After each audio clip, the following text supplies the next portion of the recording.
Radio Libre en Périgord, 102.3. Aujourd'hui, sur Radio Libre en Périgord, nous recevons Olivier Villepreux. Vous êtes organisateur du festival Transfiguration. Ça se passe à Payzac et la 3e édition aura lieu le 11 et 12 juillet prochain. Bonjour. Bonjour. Tout d'abord, comment est-ce que vous définissez le festival Transfiguration ? Je le définis tout simplement par l'idée de départ, c'est-à-dire que Payzac, c'est un tout petit village de Dordogne où il doit y avoir à peu près 800 habitants, où comme beaucoup de villages dans la région, durant l'année, il ne se passe pas grand-chose, mais il se trouve qu'il y a une petite communauté britannique et aussi quelques Hollandais, voire des Allemands comme ça, qui sont amateurs de musique. Et en rencontrant ces gens et quelques autres à Payzac, puisqu'ils habitent le village ou autour, on s'est dit que ce serait bien d'organiser quelque chose une fois l'an. En fait, tout simplement pour écouter des musiques différentes de celles qu'on peut trouver d'ordinaire dans les fêtes de village du coin, sachant qu'on habite tous là et que on voulait faire correspondre aussi la musique à des choses à découvrir, nouvelles, renouveler un peu, si vous voulez, les genres et puis les façons d'écouter et de faire de la musique. Et du coup, vous l'avez dit, au programme de ce festival, donc de la musique, mais aussi des livres, donc 2 soirs de concert et une librairie éphémère. Pour vous, est-ce que c'est la recette pour qu'une bonne transfiguration opère ? Le truc de la transfiguration, c'est parce qu'en fait l'église du village c'est l'église de la transfiguration et ça nous paraissait assez rigolo de l'utiliser dans le sens où on change complètement l'atmosphère du village pendant 2 jours. Et une librairie, puisqu'il n'y en a pas beaucoup non plus dans notre coin de campagne, c'était comme pour la musique, l'occasion d'amener des choses qu'on n'a pas tout le reste de l'année. Donc j'ai demandé à un collectif d'éditeurs et de libraires indépendants de sélectionner des livres et voilà. Et donc nous bâtissons cette librairie. Il y a un peu de tout. Ça va de l'illustré aux sciences humaines, en passant par le roman, la littérature, enfin bref. Même la musique éventuellement. Donc c'est assez varié et voilà, c'est une offre qui n'arrive pas jusqu'ici. Donc un peu comme la musique, c'était le même principe. Et livre et musique, je trouve que quand même ça va bien ensemble. Si on revient aux détails du festival, est-ce que vous pouvez nous en dire un peu plus sur la programmation au niveau musical dans un premier temps ? Oui, alors pour simplifier, peut-être deux têtes d'affiche. D'abord, peut-être Katchakin le vendredi 11, qui est un groupe d'électro parisien. Donc, Clémence Jean-Guillaume est actrice par ailleurs et chanteuse de ce duo. Et c'est vraiment d'une finesse sonore extrême. C'est-à-dire que le son est vraiment excellent. Et si vous aimez danser et si vous avez aimé les années 90, 2000 en musique, on est vraiment là-dedans, quoi, dans cette musique.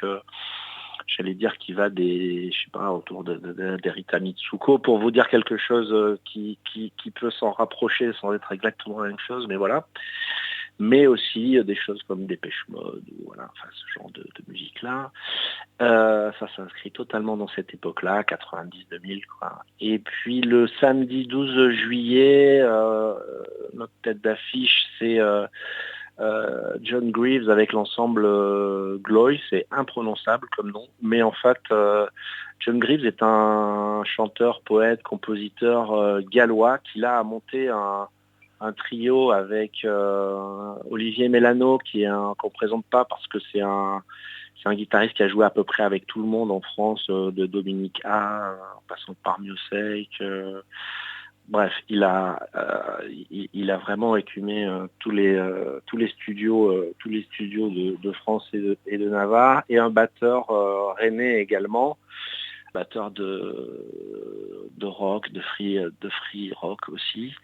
Et là, on est vraiment dans le rock, mais dans le rock, à texte, alors qu'il y ait un artiste britannique, il est gallois, c'était important pour moi compte tenu de la population aussi environnante à Paysac. Mais la carrière de John Greaves, pour vous dire, elle a démarré dans les années 70 avec celle de Robert Wyatt ou des gens comme Michael Field. Et donc c'est vraiment d'une grande qualité musicale. 2 têtes d'affiche pour le vendredi et le samedi avec 2 styles assez différents. Et concernant du coup cette librairie maintenant, d'où tire-t-elle ses sources? Vous avez parlé précédemment d'une librairie, en tout cas d'une maison d'édition indépendante, si j'ai bien compris. Oui, en fait, c'est un collectif de maisons d'édition indépendantes, c'est-à-dire ce sont des maisons d'édition, pardon. Donc des maisons d'édition qui ne sont pas accolées ou adossées à des grands groupes financiers. Donc ce sont des petites structures, parfois artisanales, parfois un peu plus grosses, et surtout je signale qu'elles sont francophones parce que en vérité il y a des maisons qui viennent de Suisse, de Belgique, du Québec, donc c'est international aussi. Voilà, c'est un aspect important. Ce sont des livres que vous pourrez feuilleter, apprécier, voire acheter à Paysac. Sont des choses qu'on n'a pas sous les yeux tous les jours. Très bien. Une question assez logique au vu de la programmation musicale, mais aussi de ces maisons indépendantes, de ces maisons indépendantes. Comment vous, en tant qu'organisateur, vous avez fait pour rameuter tout cet éclectisme à Paysac, donc dans un petit village de 800 habitants? Ouais, alors c'était le pari, et c'est exactement ce qui est excitant, quoi. C'est-à-dire, c'était de se dire, on part de zéro et on construit quelque chose. J'ai, à vrai dire, l'aide de la mairie de Paysac qui ont été suffisamment intelligents pour comprendre qu'il fallait tenter l'expérience. L'éclectisme, je ne sais pas si c'est très éclectique, parce que c'est éclectique par rapport au village. Oui, effectivement, ça paraît un peu étrange par rapport au village, mais en vérité, que ce soit pour les livres ou pour les groupes qui viennent, ce sont des groupes qui tournent, qui sont pas... disons que, en tout cas, de Catchakin à Glow, oui. Voilà, c'est quand même des styles assez différents, avec, c'est quand même varié, quoi. On n'est pas dans un seul genre de musique, et même pour les livres, si je comprends bien, il n'y a pas qu'un seul sujet, on touche à tout. Dans tous les cas, on touche à tout. Oui, mais l'idée, c'était quand même justement d'arriver à intéresser tout le monde. Donc il y en a pour tous les goûts, en fait. Moi, je voulais pas faire quelque chose de monolithique. Donc en musique, vous avez de la chanson, vous avez de la country, vous avez des choses qui sont un peu plus jazz, vous avez de l'americana. Donc voilà, je veux dire, à chaque set, à chaque musicien qui va monter sur scène, ce sera un autre style de musique. Donc ça a toujours été la ligne du festival, qui en est vraiment pour tous les goûts. Et pour les livres, c'est pareil en fait, parce qu'on peut toucher à des sujets qui vont, de la littérature dure jusqu'au sport, en passant par, l'écologie, la société, la politique, ou des romans, plus classiques.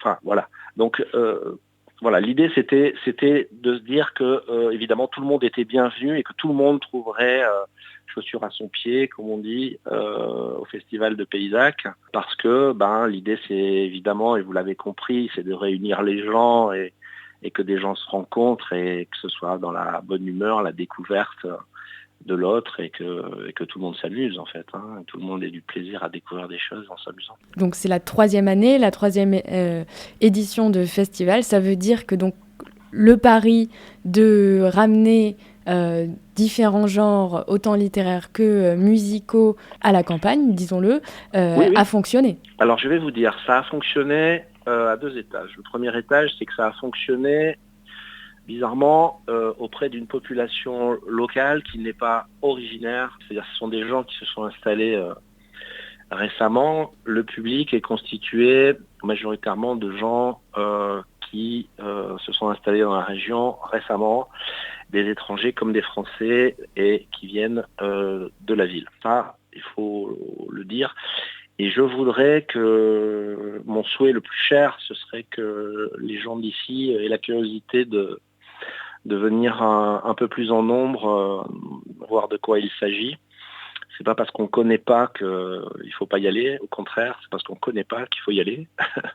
Donc je les encourage à venir nous voir et éventuellement discuter et à découvrir tout ce qu'on propose, parce qu'encore une fois, c'est des choses qui, dans notre région, n'existent pas. Donc voilà, 2 jours par an, vous avez des choses que vous verrez pas passer par ailleurs. Donc il faut en profiter. L'autre versant, donc le deuxième aspect, c'est que les musiciens et les auteurs, parce qu'il y a des auteurs aussi qui viennent, que vous pouvez rencontrer, avec qui vous pouvez discuter des livres qu'ils ont fait, etc.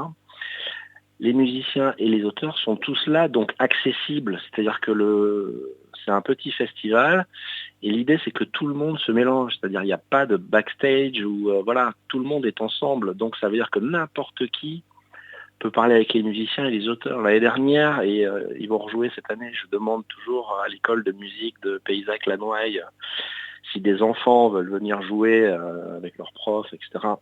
Donc cette année encore, il y en aura. Et ben, pour ces enfants, évidemment, jouer sur la même scène que des gens qui ont 40 ans de carrière ou 30 ans de carrière ou 20 ans, peu importe, d'avoir des vrais musiciens autour d'eux, de pouvoir leur parler, c'est quand même et de jouer au même endroit, c'est quand même extraordinaire, quoi. Donc voilà,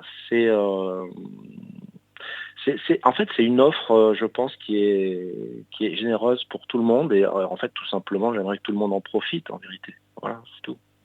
Donc le but de Transfiguration, c'est créer du lien et transfigurer les frontières a priori délimitées de la campagne et celles de la ville pour que tout le monde se mélange. Oui.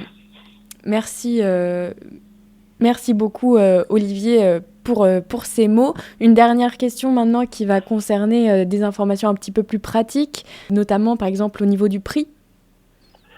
Alors la participation aux frais, puisque c'est une association et on ne fait pas de bénéfices, hein, c'est pour payer les musiciens. Donc la participation aux frais, c'est 10 € par soirée.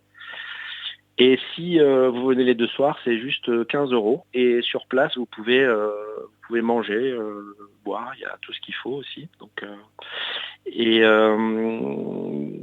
je précise bien que voilà, nous ne sommes pas des professionnels du spectacle. Tous les gens qui s'en occupent sont comme moi, des gens qui sont d'ici ou d'ailleurs, mais en tout cas qui font ça gratuitement. Les seuls professionnels sont les musiciens et la maison de production qui nous chapeautent pour des questions administratives. Mais il n'y a pas de bénéfice. Donc vraiment, et 10 € pour un plateau quand même sur 2 soirs de 8 groupes, je trouve que c'est vraiment pas cher. Et donc je vous encourage vraiment à venir découvrir. 10 € par soir. Et sinon, il est important peut-être de mentionner pour nos auditeurs que ça se trouve à Paysac, donc à l'est de la Dordogne. Oui, c'est tout près de la frontière avec la Corrèze et la Haute-Vienne, donc c'est à cette intersection-là, quoi. On est vraiment entre, Saint-Thierry, Brive et Périgueux, quoi. On peut venir de ces villes-là, d'un peu plus loin. Il y a un camping qui est mis à disposition éventuellement pour les gens qui resteraient 2 jours juste à côté. Donc voilà, c'est pratique, c'est simple. Voilà, on peut s'installer même 2 jours si on veut. Et enfin, donc une dernière question qui va concerner aussi la curiosité de nos auditeurs. S'ils sont intéressés, j'imagine que vous avez des réseaux sociaux sur lesquels ils peuvent vous rejoindre. Le mieux, c'est d'aller sur la page Facebook. Je crois que c'est assez direct et assez simple pour voir ce qu'on propose. Et sinon, je sais qu'on aura une publication sur le site Citoyen, qui est un site corrézien qui agglomère en fait toutes les informations concernant les diverses associations du département. Eh ben, merci. Je rappelle que vous êtes Olivier Villepreux, donc organisateur du festival Transfiguration. Ça se passe le 11 et le 12 juillet prochain. Et au programme de ce festival, donc, une musique riche et une littérature riche également. Je vous remercie d'être venu sur notre plateau de Radio Libre en Périgord. C'est moi qui vous remercie. Merci beaucoup. Radio Libre en Périgord, 102.3.